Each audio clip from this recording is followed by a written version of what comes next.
الحمد لله رب العالمين والصلاة والسلام على سيد الأنبياء والمرسلين أما بعد فأعوذ بالله من الشيطان الرجيم بسم الله الرحمن الرحيم قال الله تبارك وتعالى في القرآن المجيد ألا إن أولياء الله لا خوف عليهم ولا هم يحزنون آمنت بالله صدق الله العظيم إن الله وملائكته يصلون على النبي يا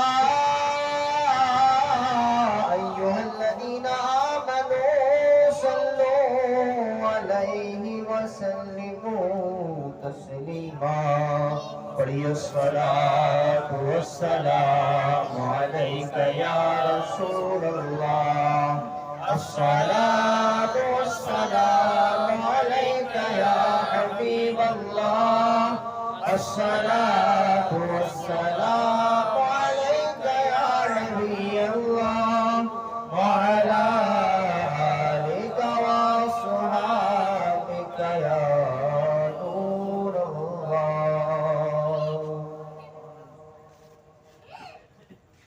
محترم بھائیو،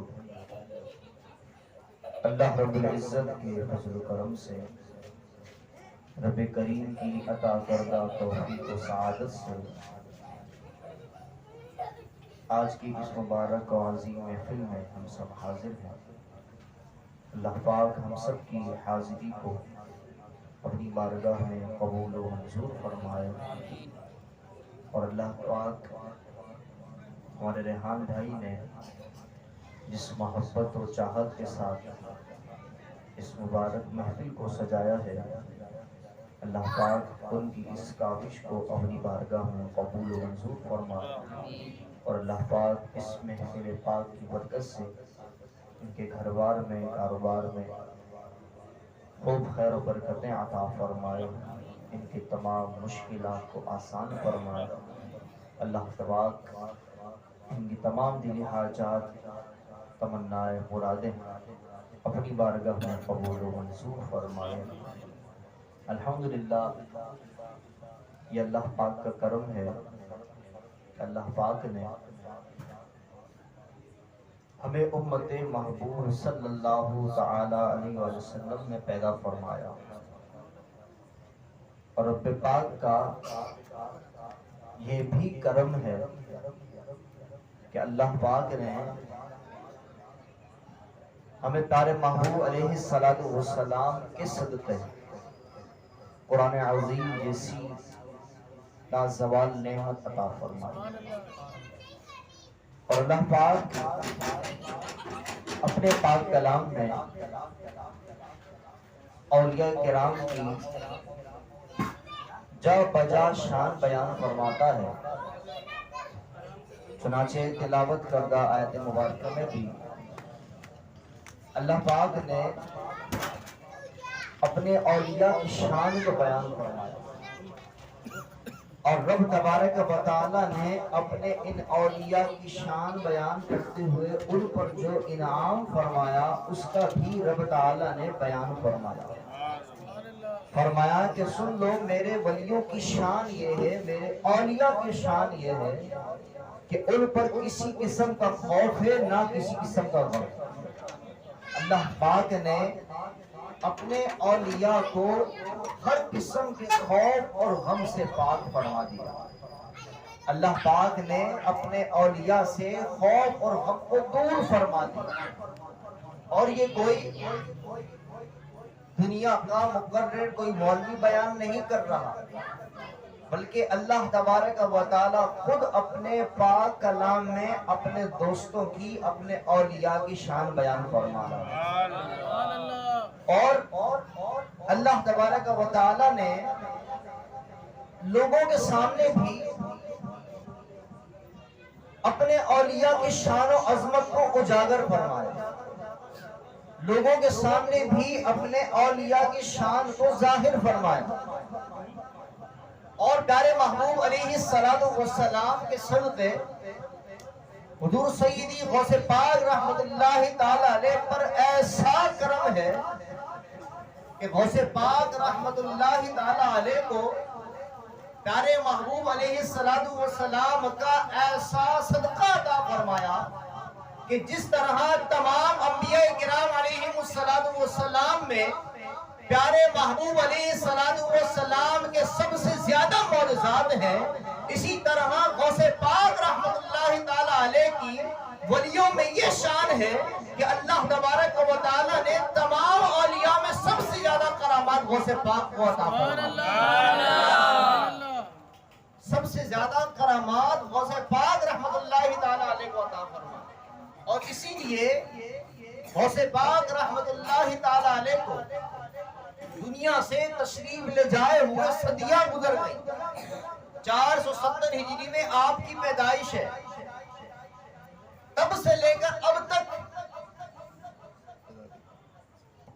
غوث پاک رحمت اللہ تعالی علیہ کی کرامات کو بیان کیا جا رہا ہے، غوث پاک رحمت اللہ تعالی علیہ کی عظمت و شان کو بیان کیا جا رہا ہے، اور غوث پاک رحمت اللہ تعالی علیہ کو جو شان و عظمت عطا فرمائی، اس کا ہر ایک بیان دلیل کے طور پر ہمیں قرآن و حدیث میں بھی نظر آتا ہے۔ قرآن و حدیث میں غوث پاک رحمت اللہ تعالی علیہ کے نام سے کرامات موجود نہیں ہیں۔ کسی کو یہ وسوسہ نہ آئے کہ جناب یہ کون سی بات بیان کر دی کہ غوث پاک رحمت اللہ تعالی علیہ کی کرامات قرآن و حدیث میں موجود ہے، ہرگز ایسا کوئی نہ سمجھے، بلکہ قرآن و حدیث میں جملہ اولیاء کرام کی کرامات کو بیان کرنا۔ ہم یہ بیان کر رہے ہیں کہ ہم جن کرامات کا بیان کرتے ہیں اس کی مثال، اس کی دلیل ہمیں قرآن و حدیث میں نظر آتی ہے، کہ ہم جو کرامات بیان کرتے ہیں، ہم جو عظمت و شان اولیاء بیان کرتے ہیں، اس سے عموماً لوگ اس وسوسے کا شکار ہو جاتے ہیں کہ جناب یہ کام تو رب کے ہے، یہ شان تو رب کی ہے، یہ شان کسی بندے کی کیسے ہو سکتی ہے؟ تو انشاءاللہ اس کا جواب بھی آئے گا، اور اسی ضمن میں انشاءاللہ غوث پاک رحمت اللہ تعالی علیہ کی عظمت و شان بھی سماعت کریں گے۔ چنانچہ پہلے غوث کے مطلب کو سمجھ لیں۔ غوث کا مطلب ہے فریاد رس، مدد کرنے والا۔ جب ہم غوث پاک رحمت اللہ تعالی علیہ کو غوث اعظم کہتے ہیں، کیونکہ غوث پاک رحمت اللہ تعالی علیہ کو پیارے محبوب علیہ السلام کا ایسا صدقہ ملا ہے کہ پیارے محبوب علیہ السلام کی بارگاہ سے کوئی سائل خالی ہاتھ نہ جاتا تھا۔ چنانچہ پیارے محبوب علیہ السلام کا صدقہ غوث پاک کو بھی ایسا ملا ہے کہ غوث پاک رحمت اللہ تعالی علیہ کی بارگاہ میں جو بھی آیا کرتا تھا غوث پاک اس کی مدد فرمایا کرتے تھے، اور غوث پاک رحمت اللہ تعالی علیہ کی مدد کا یہ عالم تھا کہ غوث پاک رحمت اللہ تعالی علیہ کو صرف غوث نہیں بلکہ غوث اعظم یعنی کہ بڑا مددگار کہا جانے لگا۔ جب غوث اعظم کہا تو لوگوں کو وسوسہ دلانا شروع کر دیا کہ جناب دیکھو سب سے بڑا مددگار تو اللہ تعالی ہے، یہ غوث اعظم کہنا کیسے جائز ہو سکتا ہے؟ غوث اعظم کہنا تو شرک ہو گیا۔ تو یہ یاد رکھیے، اللہ کے جو بھی نبی گزرے، اللہ کا جو بھی ولی ہے، وہ رب کے برابر نہیں ہو سکتا، یہ ہمارا عقیدہ ہے۔ اللہ تبارک و تعالیٰ کی ذات کے برابر نہیں ہو سکتا۔ تو جناب یہ کیوں کہا جاتا ہے؟ اس کی مثال یوں ہے، اگر سمجھنے والی عقل ہو تو بغیر اعتراض کے سمجھ سکتے ہیں۔ چنانچہ ہم پہلے خلیفہ حضرت سیدنا صدیق اکبر رضی اللہ تعالی عنہ کو کیا کہتے ہیں؟ صدیق اکبر کہتے ہیں، حالانکہ شان و عظمت رب تبارک و تعالیٰ کی یہ ہے کہ سب سے بڑا سچ بولنے والا رب تعالیٰ ہے۔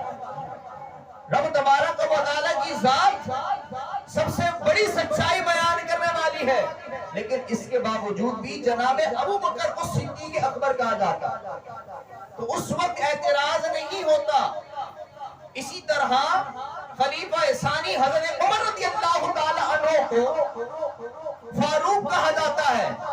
فاروق کا مطلب یہ ہے حق و باطل میں فرق کرنے والا، اور حق و باطل میں فرق کرنے والی ذات رب تعالیٰ سے بڑھ کر نہیں ہے، لیکن اس کے باوجود بھی حضرت سیدنا عمر رضی اللہ تعالیٰ عنہ کو فاروق اعظم کہا جاتا ہے۔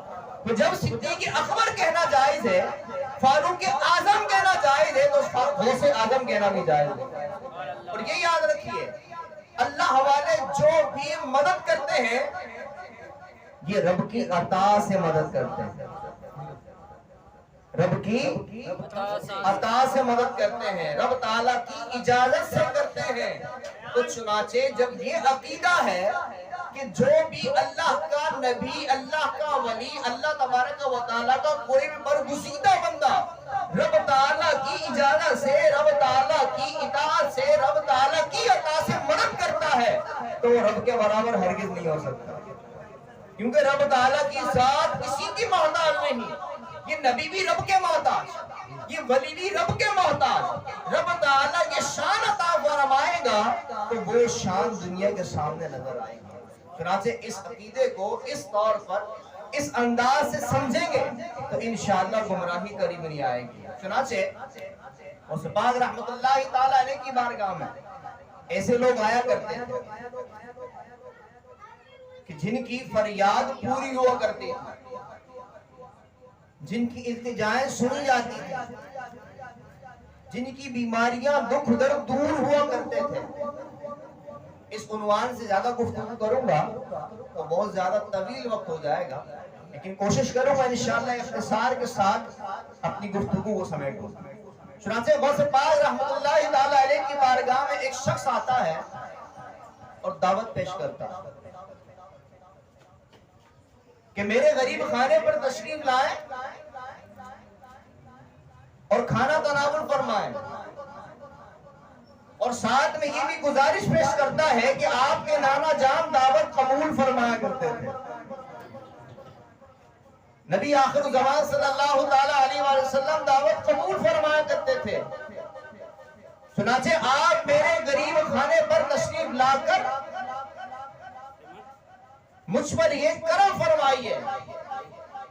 چنانچہ غوث پاک رحمت اللہ تعالی علیہ اپنے اس مرید کی دعوت کو قبول فرما لیتے ہیں۔ دعوت کو جب قبول فرما لیتے ہیں، جب مقررہ وقت آتا ہے، مقررہ وقت پر غوث پاک رحمت اللہ تعالی علیہ اپنے اس مرید کے گھر پہنچتے ہیں۔ غوث پاک رحمت اللہ تعالی علیہ کی آمد سے قبل وہاں پر بڑے بڑے علماء و مشائخ پہلے سے موجود تھے۔ دسترخوان لگایا جاتا ہے، دسترخوان پر انواع و اقسام کے کھانے پیش کیے جاتے ہیں، لیکن غوث پاک رحمت اللہ تعالی علیہ کی اجازت سے قبل کوئی بھی کھانا شروع نہیں کرتا۔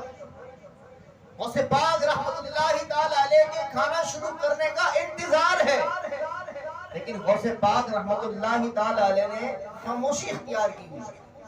اتنے میں اہل خانہ ایک بڑا سا مٹکا لے کر غوث پاک رحمت اللہ تعالی علیہ کے قریب لے آتا ہے۔ غوث پاک رحمت اللہ تعالی علیہ فرماتے ہیں کہ اس مٹکے کو کھولو۔ چنانچہ جب اس مٹکے کو کھولا جاتا ہے تو اس کے اندر اس کا ایک بیٹا جو کہ اندھا ہوتا ہے اور فارغ زدہ ہوتا ہے وہ موجود ہوتا ہے۔ چنانچہ غوث پاک رحمت اللہ تعالی علیہ نے اس اہل خانہ کے گھر والے کا جو بیٹا موجود تھا اس سے کہا کہ اللہ کے حکم سے اس بات پر توجہ رکھیے گا، اسے پاک رحمت اللہ تعالیٰ علیہ فرماتے ہیں اللہ کے حکم سے صحت یاب ہو جا. جیسے ہی اسے پاک رحمت اللہ تعالیٰ علیہ یہ فرماتے ہیں کہ اللہ کے حکم سے صحت یاب ہو جا, اس کی آنکھیں بھی آ جاتی ہیں, فالج بھی دور ہو جاتا ہے اور وہ دوڑنے لگ جاتا ہے اور ایسا لگتا ہے کہ اسے کبھی کوئی بیماری ہی لاحق نہیں ہوئی. اسی ضمن میں ایک واقعہ, پھر انشاءاللہ اس کی دلیل پیش کروں گا. جو باتیں بیان کی, جو کرامت بیان کی, اس کی دلیل پیش کروں گا. چنانچہ غوث پاک رحمت اللہ تعالیٰ علیہ ایک مقام سے گزر رہے تھے. ایک مقام سے جب گزرے تو دو لوگ آپس میں بحث کر رہے تھے. ایک عیسائی تھا, ایک مسلمان تھا. عیسائی کہتا ہے مسلمان سے کہ ہمارے حضرت عیسیٰ علیہ السلام افضل ہیں, تمہارے نبی افضل نہیں ہے. دیکھو تمہارا قرآن گواہی دیتا ہے کہ ہمارے نبی حضرت عیسیٰ علیہ السلام مردوں کو زندہ کیا کرتے تھے. چنانچہ مسلمان لاجواب ہو جاتا ہے. اس کے پاس کم علم ہوتا ہے, وہ بیان نہیں کر سکتا. چنانچہ اتنے میں غوث پاک رحمت اللہ تعالیٰ علیہ تشریف لے آتے ہیں اور یہ بحث و مباحثہ چل رہا ہوتا ہے. غوث پاک اس عیسائی سے کہتے ہیں کہ جناب تم کہہ رہے ہو حضرت عیسیٰ علیہ السلام افضل ہیں ہمارے نبی سے, تو لہذا تمہارے پاس کیا دلیل ہے؟ اس نے اسی بات کو بیان کیا کہ جناب ہمارے نبی حضرت عیسیٰ علیہ السلام مردوں کو زندہ کیا کرتے تھے, اس لیے تمہارے نبی سے ہمارے نبی حضرت عیسیٰ علیہ السلام افضل ہوئے. چنانچہ غوث پاک رحمت اللہ تعالیٰ علیہ فرمانے لگے کہ دیکھو میں نبی نہیں ہوں, میں نبی نہیں ہوں, لیکن اپنے آقا کا غلام ہوں, اپنے نبی کا ایک سچا غلام ہوں. اگر تو کہتا ہے تو میں مردہ زندہ کر کے دکھا دیتا ہوں. چنانچہ غوث پاک رحمت اللہ تعالیٰ علیہ اس شخص سے فرماتے ہیں کہ ایسا کرو مجھے کسی پرانی قبر پر لے جاؤ, کسی پرانی قبر پر لے جاؤ. چنانچہ غوث پاک رحمت اللہ تعالیٰ علیہ کو ایک پرانی قبر پر لے جایا جاتا ہے. اب بات تو یہ ہوئی تھی کہ غوث پاک رحمت اللہ تعالیٰ علیہ اس مردے کو زندہ کر کے دکھائیں, لیکن غوث پاک پر رب تعالیٰ کا یہ کرم کہ غوث پاک فرماتے ہیں کہ اگر تو چاہتا ہے تو میں یہ بھی بتا دیتا ہوں یہ قبر والا دنیا میں کرتا کیا تھا, اور جو کرتا تھا یہ وہی کرتے ہوئے اس قبر کے اندر سے برآمد ہوگا. غوث پاک رحمت اللہ تعالیٰ علیہ نے جب یہ فرمایا تو وہ عیسائی کہنے لگا جناب کیوں نہیں. چنانچہ غوث پاک رحمت اللہ تعالیٰ علیہ نے فرمایا کہ یہ جس قبر پر تو مجھے لایا ہے یہ دنیا میں گانے گایا کرتا تھا, یہ گویا تھا, اس کا کام ہی گانے باجے بجانا تھا. چنانچہ غوث پاک رحمت اللہ تعالیٰ علیہ نے اس کا کام بھی بتا دیا اور پھر فرمایا کہ جناب یہ بتاؤ کہ تمہارے نبی حضرت عیسیٰ علیہ السلام جب مردوں کو زندہ کیا کرتے تھے تو کیا فرماتے تھے, کیا کہتے تھے؟ تو جناب وہ کہنے لگا کہ ہمارے نبی حضرت عیسیٰ علیہ السلام کہا کرتے تھے قم باذن اللہ, کہ اللہ کے حکم سے کھڑے ہو جا. چنانچہ غوث پاک رحمت اللہ تعالیٰ علیہ نے بھی اس قبر والے سے جب فرمایا قم باذن اللہ تو وہ مردہ زندہ بھی ہوا اور اپنی قبر کے اندر سے گانا گاتا ہوا برآمد ہوا. سبحان اللہ, نعرہ تکبیر, نعرہ رسالت, نعرہ تحقیق, نعرہ حیدری, نعرہ غوثیہ. غوث پاک رحمت اللہ تعالیٰ علیہ کی یہ کرامت دیکھ کر وہ عیسائی کلمہ پڑھ کر مسلمان ہو جاتا. تو غوث پاک رحمت اللہ تعالیٰ علیہ کو رب تعالیٰ نے یہ شان عطا فرمایا. اب چنانچہ میں نے بیان کیا غوث پاک رحمت اللہ تعالیٰ علیہ کی دو کرامات. ایک میں غوث پاک رحمت اللہ تعالیٰ علیہ نے اس سے حکم کیا تو اس کی آنکھیں آ گئی, اس کی آنکھیں آ گئی. وہ اندھا تھا کھیارا ہو گیا, دیکھنے والا بن گیا. فالج زدہ تھا شفایاب ہو گیا، یہ مردہ تھا غوث پاک رحمت اللہ تعالی علیہ نے رب کے حکم سے زندہ فرما دیا۔ تو اس کی دلیل قرآن پاک میں موجود ہے، کیونکہ لوگ کہتے ہیں جناب یہ اختیار اللہ تعالی کسی بندے کو کیسے دے سکتا ہے؟ بھائی رب ہے، رب اپنی مرضی سے جسے دو دینا چاہے، جسے جو نوازنا چاہے نواز سکتا ہے۔ جناب آپ کہتے ہیں کہ غیر اللہ، اللہ کے علاوہ یہ کوئی کام نہیں کر سکتا، جناب قرآن گواہ ہے۔ تیسرا پارہ پڑھ کر دیکھیے، تیسرے پارے کے اندر یہ رب تبارک و تعالیٰ کا فرمان حضرت عیسیٰ علیہ السلام کی شان و عظمت کو بیان کرتے ہوئے کہتا ہے، یہ حضرت عیسیٰ علیہ السلام کا قول ہے، وَأُبْرِئُ الْأَكْمَحَ وَالْأَبْرَصَ وَأُحْيِي الْمَوْتَى بِإِذْنِ اللَّهِ۔ قرآن کھول کر ترجمہ جن کو پڑھنا آتا ہے پڑھ سکتے ہیں۔ اس کا ترجمہ جس بھی ترجمہ کرنے والے نے ترجمہ کیا، اس کا ترجمہ بنتا یہی ہے، وَأُبْرِئُ الْأَكْمَحَ کہ میں مادر ذات اندھوں کو آنکھیں عطا کرتا ہوں، وَالْأَبْرَصَ اور جو برس والے ہیں انہیں شفا یاب کرتا ہوں، جو کوڑی ہے انہیں شفا یاب کرتا ہوں، وَأُحْيِي الْمَوْتَى بِإِذْنِ اللَّهِ اور جو مردہ ہے ان تمام کو زندہ کرتا ہوں اللہ کے حکم سے۔ جناب حضرت عیسیٰ علیہ السلام کو جب اللہ تبارک و تعالیٰ یہ طاقت دے سکتا ہے تو ہمارے غوث پاک کو بھی عطا فرما سکتا ہے۔ تو لہذا قرآن پاک اس بات کا گواہ ہے کہ اللہ تبارک و تعالیٰ اپنے ان بندوں کو اپنی قدرت کا شاہکار دکھانے کے لیے ایسی معجزات بھی عطا فرماتا ہے اور ایسی کرامات بھی عطا فرماتا ہے۔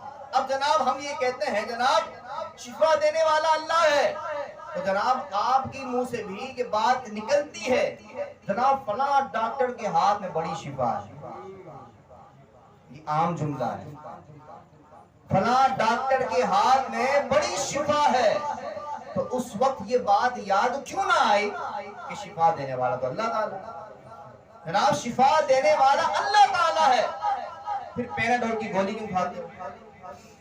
شفا دینے والا اللہ ہے، ڈاکٹر کے پاس جا کر خرچہ کیوں کرتے؟ جناب دری مسلح بچھاؤ اور شروع ہو جاؤ، مولا بخار ہو گیا بخار دور کر دے، مولا ہارٹ اٹیک ہو گیا میرے باپ کو ٹھیک کر دے، میری ماں کو ٹھیک کر دے۔ نہیں جناب ڈاکٹر کے بعد بھاگتے ہیں، ڈاکٹر کے بعد بھاگتے ہیں، اس بات کو جانتے ہیں کہ شفا دینے والا اللہ ہے، اس کے باوجود ڈاکٹروں کے محتاج کیوں ہیں؟ تو جناب اپنی اس رٹ کو تبدیل کیجئے، اللہ تبارک و تعالیٰ حقیقی طور پر شفا دینے والا ہے، رب تعالیٰ ان ڈاکٹروں کو ذریعہ بناتا ہے، اسی طرح اللہ تبارک و تعالیٰ حقیقی طور پر شفا عطا فرمانے والا ہے، مردوں کو زندہ عطا فرمانے والا ہے، اللہ تبارک و تعالیٰ حقیقی خالق و مالک ہے، اللہ تبارک و تعالیٰ اپنے نبیوں کو ولیوں کو وسیلہ بنا کر ہماری مدد کے ذریعہ بنا دیتا ہے۔ صرف بات یہ ہے، صرف بات یہ ہے، اسی طریقے سے بہت سارے دلائل بھی دیے جا سکتے ہیں، لیکن اختصار کے ساتھ سمجھدار کے لیے اشارہ کافی۔ اللہ تبارک و تعالی ہمیں قرآن و حدیث کو صحیح سمجھنے کی توفیق عطا فرمائے، کیونکہ جب قرآن و حدیث کو صحیح طور پر سمجھا جائے گا تو انشاءاللہ گمراہی قریب نہیں آئے گی۔ اللہ تبارک و تعالی عمل کی توفیق عطا فرمائے۔ وما علینا الا البلاغ۔